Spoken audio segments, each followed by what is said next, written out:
You're the most biggest Raider hater. I mean, most biased, non-biased fan in the NFL. That 99-yard interception return, I was like, yes! I was going crazy. Yes! I'm better off telling you about my last bowel movement in the restroom than I am about that game. Like, that's how bad that game was. Gino has 9 interceptions in 5 games. Like, that's unbelievable. Injuries love to kick the Chargers' asses. We cannot pass protect. How do we try to make it work until we can get Khalil Mack back? We are live here at NFL Mike's Corner to bring you guys our weekly Raiders versus Chargers podcast here. We're going to go over the state of the Chargers. We're going to go over the state of the Raiders. I know you guys want to see me and Joe's thoughts on both of our teams taking L's again this week. We're going to be talking about the week of the upsets and some of the crazy games that went down this weekend. We're going to talk about our picks for every single game across the entire NFL. And I'm going to give you guys my upset of the week. There's a little bit of spoilers on the screen right now for this week's upset of the week. I don't know if you want to look around, Joe, kind of work your way towards the last game and see who I have upsetting this week. Look, Mike, you never seen, you're the most biggest Raider hater. I mean, most biased, non-biased fan in the NFL. And I already nothing. I do like the way you said that. I like the way you said the most biased, non-biased fan in the NFL. That was. No, you should just start using that. I'm the most non-biased. Like, just throw it out there, and people will be like, "Oh." I do want to have a shirt that says "unbiased take," because I always am saying like, "Oh yeah, this is going to be a completely unbiased video," and then it ends up being the most biased video ever. But yeah, we should start with looking at the AFC West first, because the good news is, even though the Chargers lost, Joe, we're still in first place because the Chiefs lost 2. We beat the Broncos. The Broncos started 1-2 and are now on a winning streak. But the Chargers right now, it feels like doom and gloom in the entire Charger universe. I don't want to use that term because I know you guys are using that term. The entire Charger fan club, doom and gloom a little bit too much for being in first place in the AFC West. And we've been dreaming of this moment for our whole lives pretty much. Well, yeah, this is where that Charger beginning the first 3 games come to help out for them, right? That's going 3-0 in the division to start it. If the Chargers could only play every game against the AFC West, they'd probably stay undefeated. That makes right no now. sense, too. That makes no sense. But if you look at the AFC West, Broncos are getting hot right now. They started off slow. They're getting hot.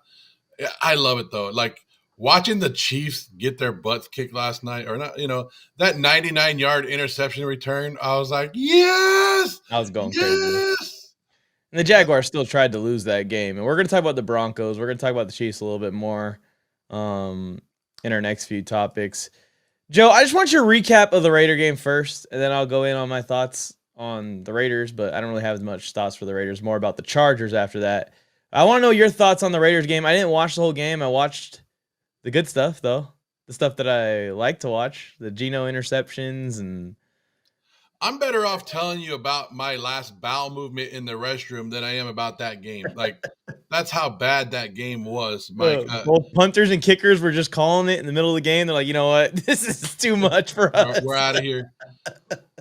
Okay, so the Raiders knew, like, the Colts are a good team. Everybody knows, like, the Colts are, I don't think they're an elite team. I think they're a good, solid foundation team. And they have everything that you're supposed to have with a team. You have Danny Dimes, we make fun of him, but he's not going to make mistakes. And he has the best running back in the league. So hand out the ball, do the play action, and don't make the mistakes. And then you have a defense that's good enough to keep you in there.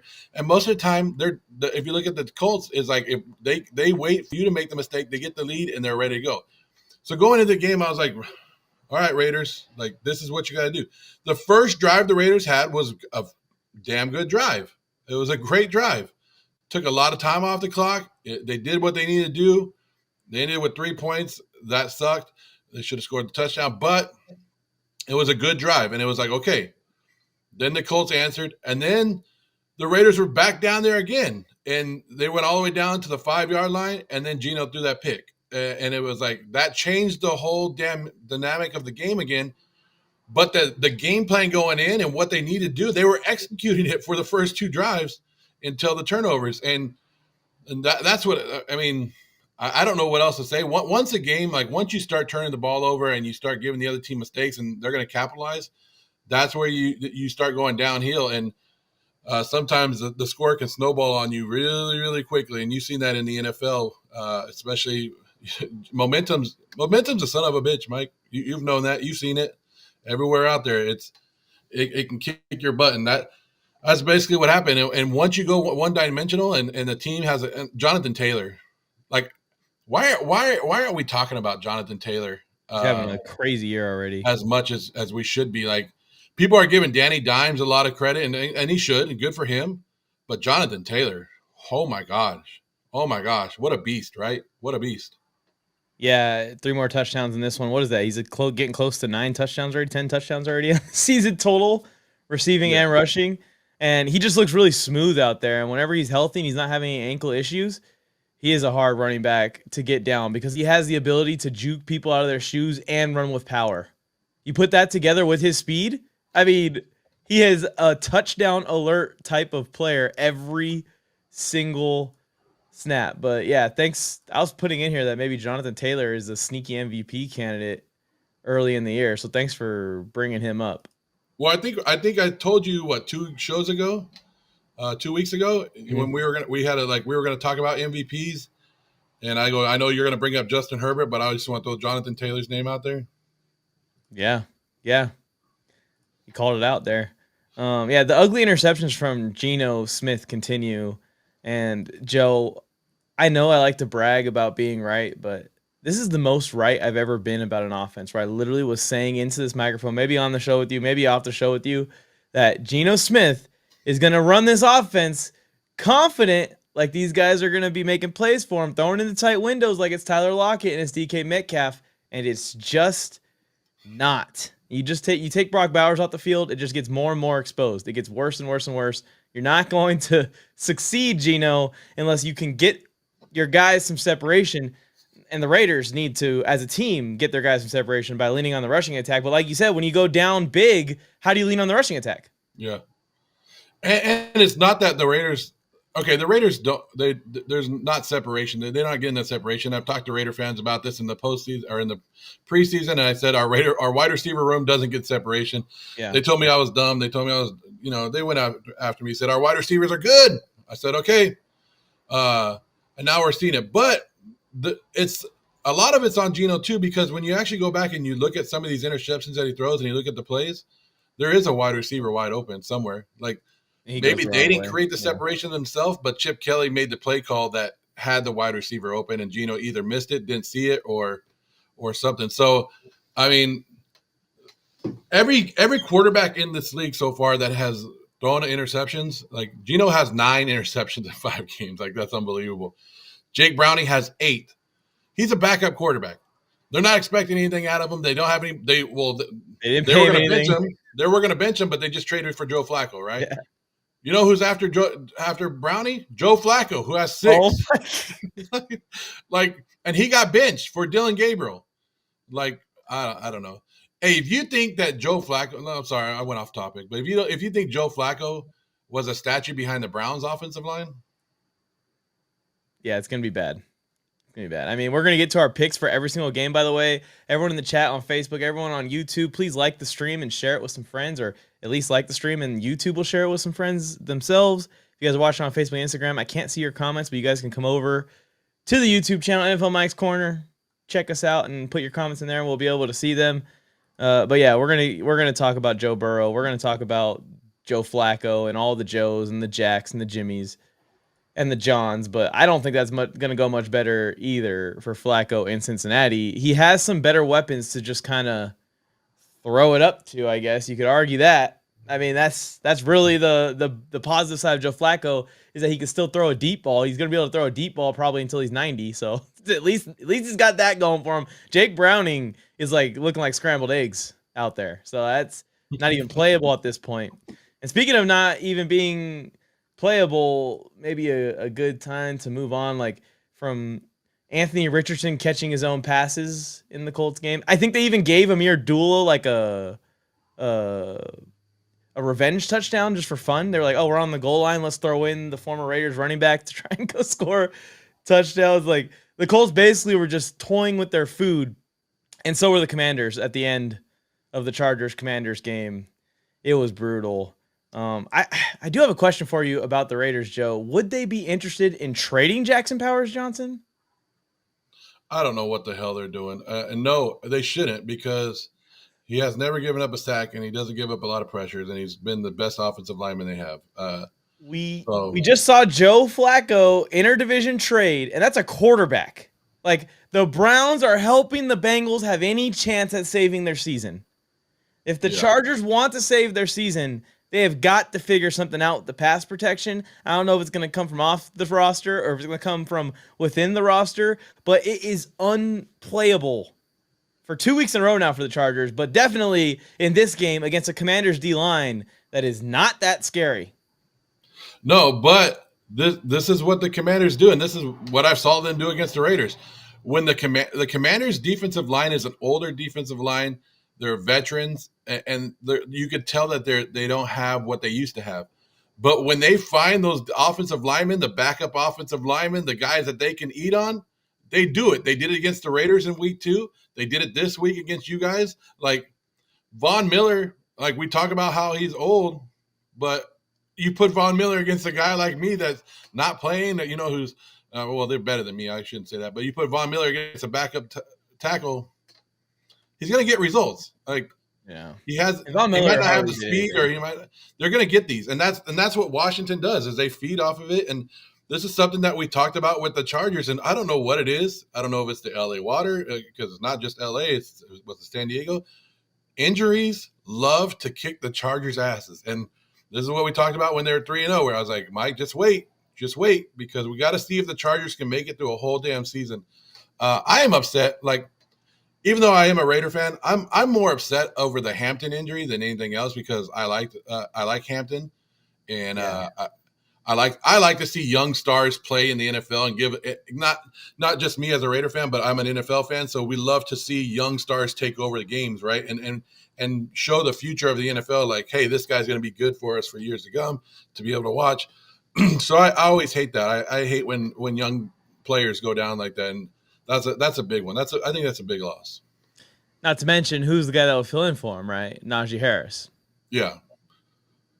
But Najee already had going into the season. Najee already had his issues, and I was already like, that's probably not going to work out. So Najee Harris suffered 0 injuries in his entire college and NFL career up until becoming a Charger, and then a firework blows up in his face, and then his Achilles blows up on the field.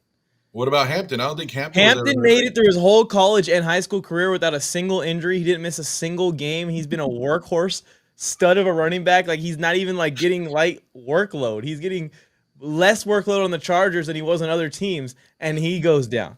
Right? I mean, it really is. Like you said about momentum. It's like every time the Chargers get momentum as a franchise, it all goes back. Even in this individual game. Because even the Chargers with just like a pieced together O-line at the beginning of this game were making it work. We were up 10-0. It was looking like our offense was going to be unstoppable with Trey Pipkins at right tackle, Mekhi Becton at left guard, Bozeman at center, Zion at left guard, and then at left tackle, it was Sawyer, who we were using at left tackle, trying to throw a surprise. We moved a guard to left tackle and didn't put out what happened against the Giants again, which was, at least we're trying something different at this point. But that set right there, if we could have made it through this whole game with that set, the Chargers probably would have won this game via blowout. But then Quentin Johnston fumbles a easy pass. That Quentin Johnston fumble over the middle, I don't know if you saw it, Joe. All he has to do is just hold on to the ball with 2 hands. He already caught the ball, and they were like not necessarily hitting him hard. He did take some helmet-to-helmet contact on the hit. Like, just hang on to the ball, Q. That moment, we could go up 17-0. That's like our DeMarcado moment or our A.D. Mitchell moment, running into the end zone and fumbling the ball on the 1 freaking yard line. Then, Joe, we force a punt anyways, so no harm done on the interception. Ladd McConkey returns the punt, hurdles 3 guys on the punt return. Yeah. Roughing the punter. 2 touchdowns off the board in the second quarter when we were already up 10-0. And then Mekhi Becton goes down. And then Trey Pipkins goes down. And then Trey Pipkins is trying to come back in the game. And instead of just saying, hey, man, I'm too hurt and I'm not very good in the first place, I need to sit out. He's out there, and I appreciate him trying to battle his ass off, but he's just straight up holding right in front of the refs. eliminating 30-yard plays, lining up off the line of scrimmage like he's a slot receiver, just ruining 30-yard plays for Herbert over and over and over again. Self-inflicted penalties, injuries. That's before we even get to the defensive side of the ball. The Chargers defense fought their ass off, but the reality of the situation that we've come to at this point, Joe, is we can't seal the edges with third-string edge rushers. It's just not possible. And Bill got loose multiple times. Jaden Daniels was lethal in this game. I feel like his timing was perfect on how he played our pass rush, where when we blitzed, he was able to just scramble a little bit and get something in a one-on-one down the field. And then when we dropped back in coverage, he was patient, and would just take off on us or hit the little check down. I mean, kudos to him. He played good. And you're saying about Von Miller. Von Miller hardly played in the game, Joe. He got one last pass rush in garbage time and still got a sack on Trey Lance, who ends up playing in this game in our last drive. It was a tough watch. I was there in person. I went to back-to-back games this week. I went to the Rams game in SoFi, and then I went to the Chargers game in SoFi. And you just watched the first quarter, and it just felt like the Chargers were the better team by far. And then the rest of the game, the Chargers were a complete shit show. And yeah, the Commanders' offense played well, and I will keep saying that. I want to give them their respect. I want to give them their kudos. Their O-line played well. They handled the blitzes well. Like I said, Jaden Daniels' timing was perfect. But this should have been a 30-27 Chargers win or a 30-24 Chargers win because our offense was cooking, and then just everyone gets hurt, followed by stupid, non-Harbaugh-like mistakes. I don't think excuses work, Mike. You're not supposed to use excuses. After what I saw from San Francisco on Thursday night, nobody has excuses anymore. That's what I was gonna say was the bright side of the whole thing is that the Chargers have the pieces and the Chargers have the team to not necessarily overcome excuses. This is just the facts of the matter of what's happening. I wish I could come up here and give you excuses and say this week is going to be completely fine against the Dolphins, but no. The Chargers have to do some soul searching. They have to look in the mirror, and they need to do what I'm doing and go, this is just reality. We cannot seal the edge. So how do we fix this problem? How do we try to make it work until we can get Khalil Mack back? That's what they need to figure out. And it's not just running the third-string guy out there. It's not. It's not going to work. And Bud Dupree, with all due respect, he can't play a full game at that spot anymore at the same speed. So they have – my idea is to run Derwin James at edge rusher, and that's crazy. But they have to bring Derwin to the line of scrimmage way more than they did in this game to have any chance against the Dolphins. And otherwise, Tua's just going to stand there and not get any pass rush against him because we're so concerned about run defense. And then when we do go and pass rush him, our run defense is gonna be slacking against Devon Achane, who can house call any play. So you have to actually look at yourself. You have to look at the O-line. You got to go, we cannot pass protect. We are in the bottom 10 of pass protection at very minimum at this point. Herbert, you can't hold on to the ball. He's holding on to the ball way too long, knowing the situation he's in with his offensive line. It's like he likes getting hit. I swear sometimes. I mean, like I said, the AFC West is a lot different than I thought it was going to be this year, but still exciting. And we'll see how the Chargers bounce back. But they're still in a good spot with that three wins. A great spot. That's why Chargers fans on Twitter that are saying they're going to boycott the team and all this kind of nonsense, like, guys, calm down. That's some Raiders talk. It's only week 5, and Chargers fans are giving up, and we're in first place. Like, a lot of these guys are coming back. We have the coaching staff. We have the quarterback. We have the guys to deal with this adversity. It's not like they're just going to go out there and just keep losing over and over again. The adjustments need to be made, like I'm saying. If a trade is going to be made, I don't think there's a whole O-line out there we could trade for. I mean, if you trade for one O-lineman, you're going to have the same problems on the other side of the O-line. They have to figure this out. I think if you're going to trade for anything, trade for running back. Because that's a situation where we expected to have a 1-2 punch 2 years in a row. Remember, J.K. Dobbins and Gus Edwards went down last year too. 2 years in a row, we're supposed to have this 1-2 punch, and it's gotten ruined 2 years in a row. So if anything, trade for running backs. So we have extra running backs. So Tuesday, November 4th is the trade deadline. So we still got a month to go. And I remember the trade deadline was never anything for NFL teams, never anything. But now it seems like teams are willing to trade more, especially when they kicked it back. So it'd be interesting to see who's on the market, who's not when it gets there.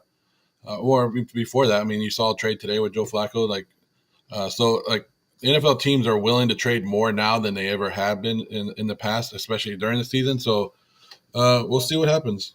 Yeah, the only thing that really makes sense for the Chargers to trade for offensive line wise is if we can get a starter. Like, yeah, you want to get someone that's going to be a backup for now to fill in this situation. But, like, if we don't get an upgrade to our left guard situation, once Mekhi Becton comes back and we just trade for a backup, we're just flushing a draft pick for a few-week rental. I would rather than, like I said, go trade for a Jackson Powers Johnson, someone that's going to come into our room and possibly start. We need a center desperately. Unfortunately, I like Bradley Bozeman as a person. You can tell everyone loves him as a teammate. The Chargers center situation is awful. It's not even bad, Joe. It's awful. We have James sitting behind him. I'm willing to give him a shot. We've already seen James fail. That's how bad it is. You're not going to talk to me about center play when I'm a Raider fan, and we got Jordan Merritt who has to be told by Geno Smith to look at the fucking play clock. Yeah, well, yeah. My idea is to put Jackson Powers Johnson as our center. Yeah, he's not coming over there. Come on, bro. We'll give you guys a good pick. We will.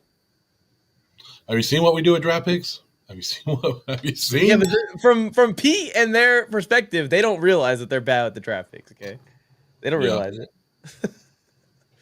All right, I think that's it. Anything else for the Chargers and the Raiders? That's the state. The Chargers are still in first place, so fuck all of you guys that are hating on the Chargers right now. Yeah, let's get it hype. Kicking it off with NFL Mike. Yeah, get ready to ride. You know that numbers and ball don't lie. It takes talent. Yeah, you gotta have love for the game.